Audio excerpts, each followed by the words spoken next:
নমস্কাৰ। আজিৰ ভিডিঅ'টিত আগবঢ়াবলৈ লৈছোঁ মণিকাঞ্চন সংযোগৰ বিষয়ে কিছু কথা। শংকৰদেৱক লগ পোৱাৰ আগতে মাধৱদেৱ ঘোৰ শাক্তধৰ্মী লোক আছিল।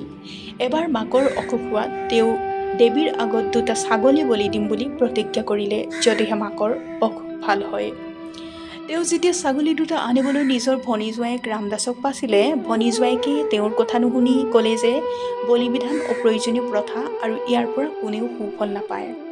তেওঁ আৰু ক'লে যে তেওঁ ইতিমধ্যে শংকৰদেৱক গুৰু মানি একশৰণ হৰিনাম ধৰ্ম গ্ৰহণ কৰিছে আৰু মাধৱেও তাকে কৰিব লাগে।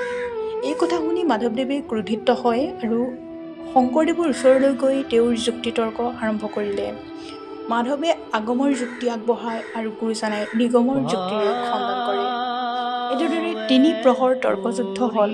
শেষত গুৰুজনাই শ্ৰীমদ ভাগৱতৰ 4ৰ্থ স্কন্ধৰ যথা তৰুৰ মূল শ্লোকটিৰে মাধৱক পৰাস্ত কৰে।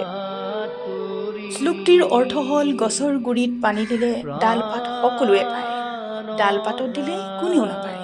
একেদৰে ভগৱন্ত শ্ৰীকৃষ্ণ দেৱক পূজা কৰিলে সকলোৰে পূজা হয়, আন দেৱ-দেৱীক পৃথকে পূজা কৰাৰ কোনো প্ৰয়োজন নাই।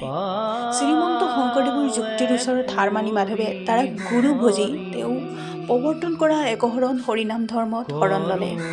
মাধৱ হৈ পৰিল গুৰুজনাৰ প্ৰপন্ন শিষ্য অভেদ আত্মা মহাপুৰুষ শ্ৰী শ্ৰী মাধৱদেৱ। দুয়োজনা মহাপুৰুষৰ এই মহামিলনক সাহিত্যৰথী লক্ষ্মীনাথ বেজবৰুৱাদেৱে মণিকাঞ্চন সংযোগ বুলি অভিহিত কৰি গৈছে। আজিৰ ভিডিঅ'টি ইমানেই আছিল। যদি ভিডিঅ'টি ভাল পালে তেতিয়াহ'লে লাইক কমেণ্ট শ্বেয়াৰ কৰিব। ধন্যবাদ।